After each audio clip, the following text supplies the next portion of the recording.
Hello, my friends at Grodefeld and Hoffman. So, I've had a lot of questions and I don't know how to write this up. I'm just going to give Dave's TED Talk on how working remote with the COVID-19 virus works. And hopefully this will answer some of the questions and explain some of the things and the problems that you may or may not be having and why things work or don't work. So, I'm going to start off with a simple explanation of how all the networking works. Right now, we have Chicago office, and you have that CHIRDS that you go to. We have, just for representation, the other offices. Here's San Francisco, here's Portland. If you were in the Portland office on your computer, you would be this little computer right here. You'd be connected to the server. It is also connected to Chicago. Life is good, everybody's working. But since everybody's working from home, it's a little different.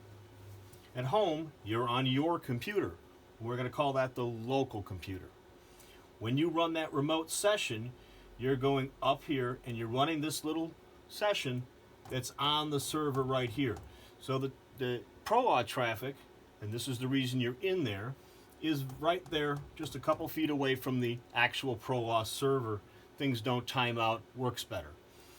When you're in the remote session, you have access to email, Word, and you have access to your P drive, and you're keeping it in that session. But there are some circumstances, and Vanessa points out one, and several people, I think on the West Coast, have the same issue. Get my colors out here. When you need to work on your P drive for your office, your traffic is actually going from your local computer to Chicago, out to San Francisco. There's your P drive. And you want to open that file up and work on it with Adobe and add things to it. And what happens is, each time you do something with that file, it has to make this long round trip. And obviously, if you're at home in San Francisco, then it's making this long trip for everything. And that's the reason why it's so slow. So what you can do to make that better, you can bring the files locally. Now, I had this question in an email and I'll answer it now. We said, don't save things to your desktop. But we meant that don't save things to your desktop when you're in a remote session, because it's not actually your desktop. It's a desktop up here, and all it does is clutter up this machine. But if you're working on files and you want to work on 10 files with a bunch of pictures and redact them and do Bates numbering, I'm saying this like I know what I'm talking about, but I don't. Then what you want to do is you want to copy that whole folder of files to your local machine. That would be your desktop at home, not the remote session, but the one at home. Work on your files and then put them back.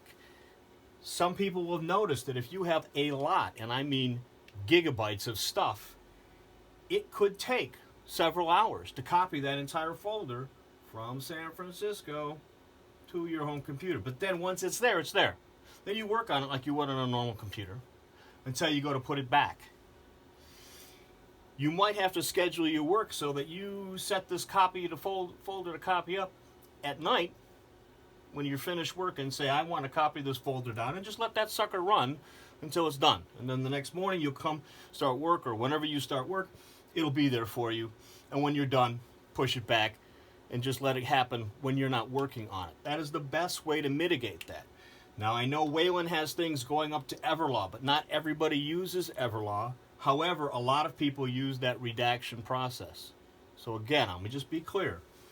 When you use the remote access and you get that nice terminal that you all have been seeing lately, you're actually doing a remote session out of Chicago.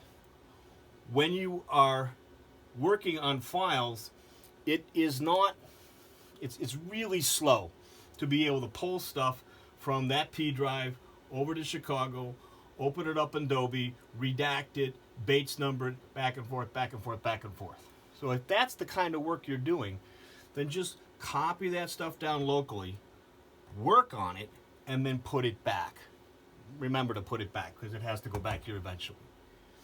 But if you're in remote session and you're doing stuff, don't do what you would do at the office where I'm going to save these emails to my desktop and I'm going to save these things to my desktop. Please don't do that. Please, in that case, save them to your P drive, because all you're doing is filling up the desktop of this remote session, not your laptop, not your computer here. Hopefully that was clear. If it's not, as always, you guys know you can call me. Now with my little TED Talk, you've seen the whiteboard that I use for work at home, and you can see how well I'm dressed to work at home. It's a t-shirt from my daughter's company. So there you go. I hope everybody is doing well. I hope nobody's sick. I hope to hear from all of you in a good way, and I will be back to the office once a week once that office opens up again. So long.